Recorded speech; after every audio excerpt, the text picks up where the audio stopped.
వెళ్లి రావయ్య బొజ్జు గణపయ్య దుగ్గిరాల్లో కోలాహలంగా గణేష్ నిమజ్జన ఉత్సవం అంగరంగ వైభవంగా నిర్వహించారు. పెద్ద సంఖ్యలో భక్తులు పాల్గొన్నారు. దుగ్గిరాల గ్రామంలోని బ్రాహ్మణ వీధిలో బాల గణేష్ యూత్ ఆధ్వర్యంలో గత 9 సంవత్సరాల నుండి వినాయక చవితి ఉత్సవాలు ఘనంగా నిర్వహిస్తున్నారు. శనివారం సాయంత్రం గణపతి నిమజ్జన ఉత్సవాన్ని వైభవంగా నిర్వహించారు.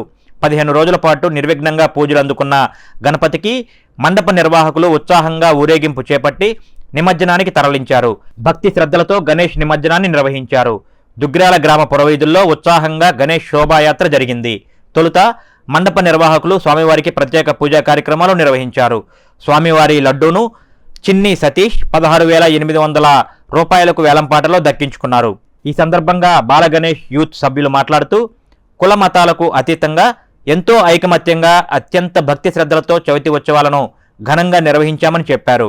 ఈ కార్యక్రమంలో బాల గణేష్ యూత్ సభ్యులు, మహిళలు, యువత, గ్రామంలో పెద్దలు తదితరులు పాల్గొన్నారు. దుగ్గిరాల గ్రామంలోని బ్రాహ్మణ బజార్ వీధిలో వినాయకుడి నిమజ్జనం 15వ రోజున 14 రోజుల పూజలు అందుకొని 15వ రోజున నిమజ్జనానికి బయలుదేరుతుంది. ఇది గత 9 సంవత్సరాల నుంచి జరుగుతుంది. ఇది 9వ సంవత్సరం. 9 సంవత్సరాలు కూడా ఎటువంటి కుల మత తారతమ్య పార్టీ భేదాలు లేకుండా ప్రతి సంవత్సరము కూడా ఎటువంటి గొడవలు కూడా లేకుండా జరుగుతుంది. అట్లానే ఈ సంవత్సరం కూడా జరగాలని